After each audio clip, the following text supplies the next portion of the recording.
आज हम 1 से 10 तक पूर्णी संख्या सीखेंगे कि पुल्लिंग, स्त्रीलिंग और नपुंसकलिंग रूप क्या होते हैं पूर्णी संख्या के। पूर्णी संख्या को जब आप समझने की कोशिश करेंगे तो यहाँ इधर देख सकते हैं लेफ्ट साइड में आप पहला, दूसरा, तीसरा जब पोजीशन के लिए हम लिखते हैं तो उसको पूर्णी संख्या बोलते हैं।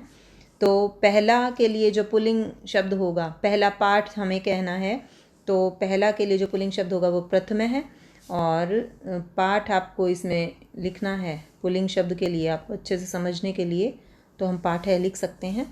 स्त्रीलिंग में आप इस चीज़ को समझेंगे तो पहली कविता आप कह सकते हैं, प्रथमा आप कविता लिख लीजिए इसमें। पहली पुस्तक भी नहीं, पहली पुस्तक तो पुस्तक नपुंसकलिंग शब्द हो जाएगा। अब नपुंसकलिंग शब्द को देखते हैं। पहला पत्र अगर आप कहना है तो पत्र, क्योंकि नपुंसकलिंग शब्द है तो उसके साथ जो प्रथम लिखना चाहेंगे आप, पहला पत्र लिखना चाहेंगे तो पहला में भी नपुंसकलिंग रूप ही यूज़ होगा। तो प्रथमम आप यहाँ लिख सकते हैं पत्रम। यह आपको ध्यान देना है, पत्र नपुंसकलिंग शब्द है इसलिए उसके साथ जो भी पूर्णी संख्या लगेगी वो नपुंसकलिंग रूप वाली ही लगेगी। अगर आपका जो संज्ञा शब्द है वो स्त्रीलिंग है, कविता, तो उसके साथ स्त्रीलिंग रूप ही पूर्णी संख्या के लगेंगे। अगर आपके पास जो शब्द है वो पुल्लिंग है, संज्ञा शब्द पाठ है, तो उसके साथ पुल्लिंग रूप ही लगेंगे। तो ये आपको ध्यान देना है। अब देखते हैं दूसरा पाठ हमें कहना है तो द्वितीय है, पाठ है। दूसरी कविता कहना है तो द्वितीया कविता। दूसरा पत्र मुझे कहना है तो द्वितीयम पत्रम। तीसरा के लिए पुल्लिंग शब्द होता है तृतीय है, स्त्रीलिंग शब्द तृतीया और नपुंसकलिंग शब्द तृतीयम।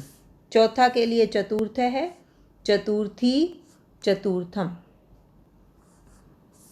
पांचवा के लिए आप देख सकते हैं पंचम है, पंचमी, पंचमम। छठा के लिए षष्ठ है, षष्ठी, षष्ठम। सातवां के लिए सप्तम है, सप्तमी, सप्तमम। आठवां के लिए अष्टम है, अष्टमी, अष्टमम। नवम है, नवमी, नवमम। और 10वां के लिए दशम है, दशमी, दशमम। तो इस तरीके से ये 1 से 10 तक तीनों लिंगों में पूर्णी संख्या को हमने सीखा है। ये मैंने आपको बता दिया कि ये विशेषण का काम करते हैं। जो पहला, दूसरा, तीसरा आप बोलोगे संज्ञा रूप से पहले, तो पाठ है का ये विशेषण ही है। जब आप कहते हैं पहला पाठ तो पहला जो है इसका विशेषण है, प्रथम है, पाठ है। तो पाठ है अगर पुल्लिंग शब्द होगा तो इसके साथ लगने वाला जो पूर्णी संख्या है वो भी पुल्लिंग रूप ही लेना पड़ेगा।